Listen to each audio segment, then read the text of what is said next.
আমি হচ্ছে রিয়ান আর আমার ফ্রেন্ড সালভি, আমরা ড্যাফোডিলে পড়ি। এখানে আমরা আসছি প্রেজেন্ট করতেছি হচ্ছে নিউট্রিশন ক্লাব, যেটা বিট ফাউন্ডেশনের। সেখানে একটা বড় প্রোগ্রাম হচ্ছে, নাম হচ্ছে নিউট্রিশন অলিম্পিয়াড 2025। তো সেখানে প্রায় 15টার মতো কম্পিটিশন আছে, যেখানে 6 থেকে 24 বছরের যে কেউ যে কোনো কম্পিটিশনে অংশগ্রহণ করতে পারবে। সেটা যদি টিচাররা হয়, টিচারও করতে পারবে। আর যারা বাচ্চা আছে, যারা 3টা গ্রুপ আছে এখানে, এক হচ্ছে 6 থেকে 11, 11 থেকে 18 এবং 19 থেকে 24। এখানে মনে হয় না যে 18-এর উপরে কেউ আছে, তো হয়তো বা এ আর বিতে যাবে। টিচার একটু যদি ভালো করে বোঝেন, পরে স্টুডেন্টদেরকে আপনারা আবার ব্রিফ দিতে পারবেন। আপনাদের ফ্যামিলি মেম্বারস এখানে আমি বলে দিচ্ছি যে এখানে কি কি কম্পিটিশনগুলো আছে। এক হচ্ছে পাবলিক স্পিকিং, যেটাতে আপনারা বলবেন হচ্ছে যে কোনো নিউট্রিশনের টপিকের উপরে। সেখানে প্রতিবদ্ধ বিষয় আছে, প্রত্যেকটা সেকশনের জন্য প্রতিবদ্ধ বিষয় আছে, যেটা আমি ফরওয়ার্ড করে দিব।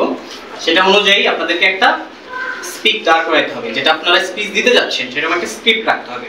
তারপর হচ্ছে ডিবেট, ডিবেটের জন্য সেম বিষয়।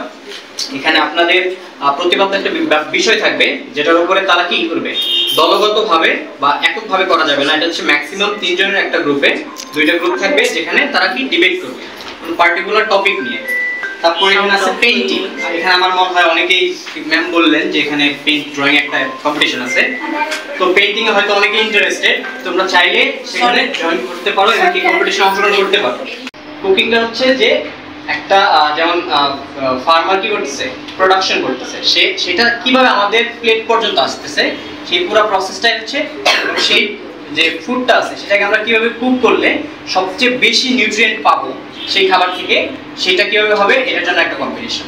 তারপর হচ্ছে ভিডিও মেসেজ, এটা হচ্ছে বড়দের জন্য, যদিও তোমরা এটাকে পার্টিসিপেট করতে পারবে না। মিনি এসে, এসে মানে হচ্ছে ছোট রচনা লিখতে হবে, 100 থেকে 150 ওয়ার্ডের মাঝখানে একটা রচনা লিখতে হবে প্রতিপাদ্য যে কোনো নির্দিষ্ট বিষয়ের উপর। এখানে আরো আছে মিউজিক, ফুড ডিজাইন। ফুড ডিজাইনটা কি, নতুন একটা খাবার বানানো কিভাবে, ধরো কার মনে হলো যে চাল দিয়ে আমরা কিছু করতে পারি, ঠিক আছে, চাল ডাল মিক্স করে আমরা একটা স্ন্যাক্স বানাই, সাপোজ স্ন্যাক্স বানাইলাম। কিংবা আমরা ডেটস আছে না, খেজুর দিয়ে আমরা কি বানাইলাম, একটা স্ন্যাক্স বানাইলাম, যেটা আমরা প্রতিদিন সকালে বা বিকেলে স্ন্যাক্স আমরা নিতে পারি।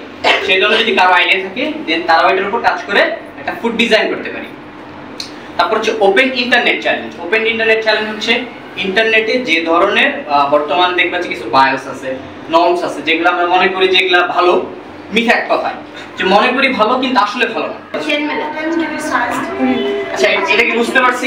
আমার সবাই পানি খাওয়ার ব্যাপারটা বুঝতে পারছো? কারণ এই কম্পিটিশনটার জন্য আমাদের এখানে আর হচ্ছে নিউট্রি গার্ডেন, যেখানে আপনারা বিভিন্ন ধরনের ফলমূল দিয়ে একটা বাগান করবেন, বাগানের আইডিয়া থাকবে, মডেল থাকবে।